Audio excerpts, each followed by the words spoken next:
tonight I'm going to be showing you how to make restaurant quality steaks right in your own home. This is a ribeye steak, and it comes from the part of the cow that's not really exercised too much, kind of right behind the shoulder. This is a gigantic steak, and we're going to make it fabulous for you today. So the first thing I did was salt the steak on all sides generously, and I let the steak sit on a rack in this rimmed baking sheet in the refrigerator overnight. Now, you don't have to do it overnight, but if you have the time, you should, because this is kind of dry aging. What happens in the refrigerator is the steak dries and the salt absorbs into the meat. And you'll notice when you first put the salt on the meat and you're letting it sit, you'll see moisture start to occur on top of the meat, but that actually will evaporate eventually, and the salt will absorb into the meat and flavor the meat. And if you can't do that, you can let it sit at room temperature for an hour. Again, well salted on all sides if you wanted to eat the steak the same night. And then you're going to start it in a cast iron skillet, and then you're going to move it to the oven. So here's our first step. I have a cast iron skillet going with just a couple of tablespoons of oil in it. And what I want to do here is, you know how you go on the grill and everyone talks about grill marks and how great it is, the caramelization and all. Today, with a cast iron pan, you're going to have caramelization on the entire surface of the meat, and that's what's going to really make it really delicious. Again, versus the grill where you just get the caramelization on the grill marks, the pan and oven method is going to have it caramelized all over. So the first thing I'm going to do before putting this in the skillet is I'm going to pat the meat dry. Sear the meat for a couple of minutes on each side till I've got a nice brown crust, and then I'm going to move it to the oven. I'd say a piece of meat like this is probably going to take 12 minutes or so in the oven. I've got the oven set at 425 and the rack is in the center. So you see how the meat's not really wet at all because it's been sitting in the refrigerator salted. The other side. Going over to the cast iron skillet, and you'll see how beautiful that oil is shimmering. It's ready for the meat. And you watch that and listen for the sizzle. That's what I want to hear. So the meat is on a medium-high heat. And I'm going to start my timer for about 2 minutes. And I'm just going to let it sit in the pan.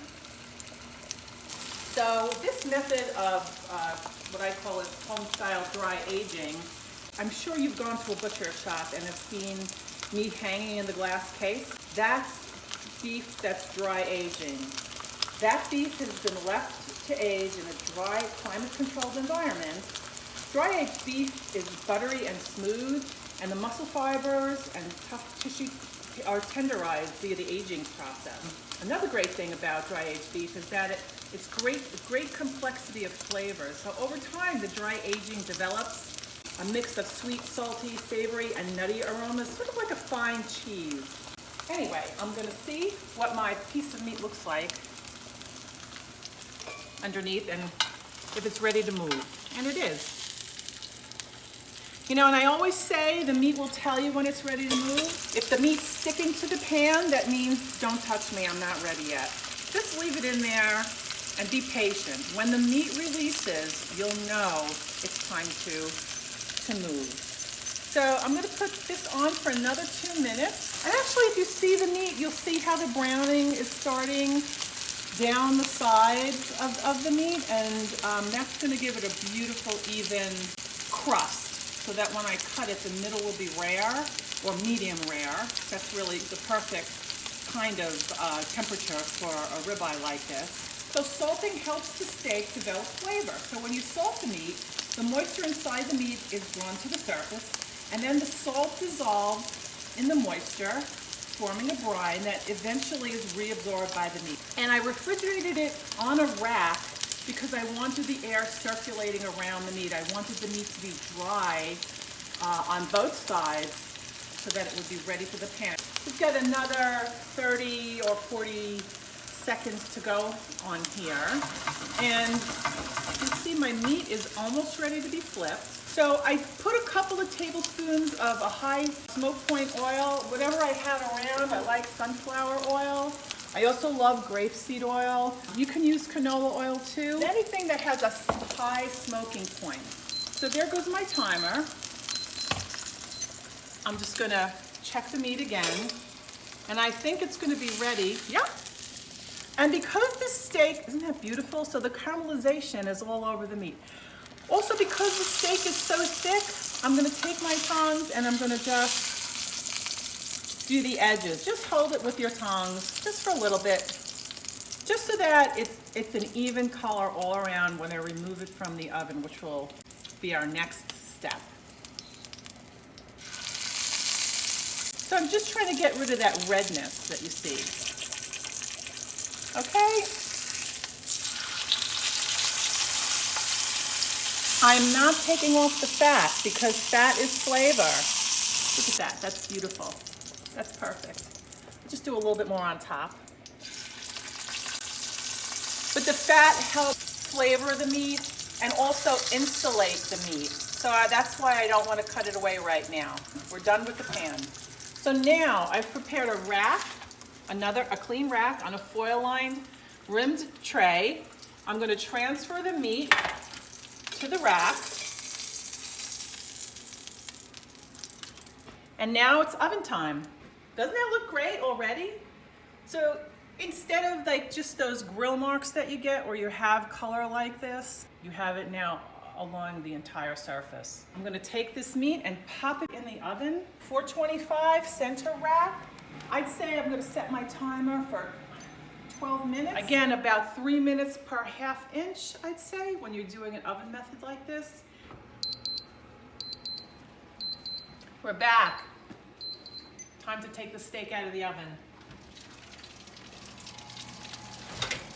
Oh, that looks fabulous. That looks really great. At this point, I'm just gonna move the steak to my cutting board.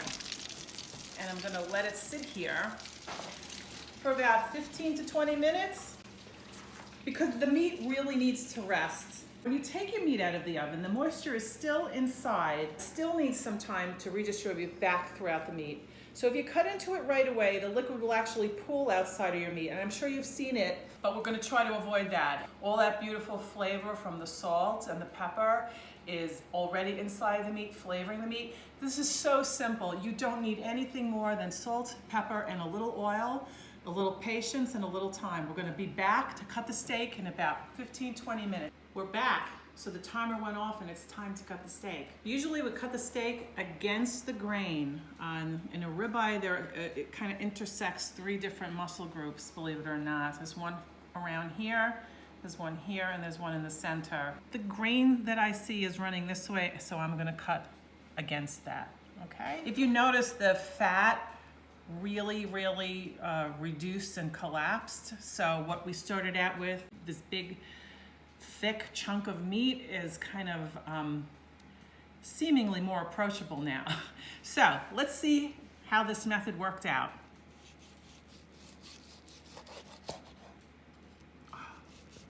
Look at that. That's perfect. Look at that. Oh. Remember that if you buy ribeye with bone in, you're paying for the weight of the bone. And remember also that the meat closer to the bone will always be rarer. So I was so involved with making the steak for you that I wanted to mention some things that I didn't. So the weight of the meat, it was about 1.5 pounds. You know it was 2 inches thick, because I do remember saying that during the video. So one steak like this actually serves 2 people. Also, I wanted you to notice that when I did cut the steak, there were no meat juices on the board. And the meat rested for 20 minutes.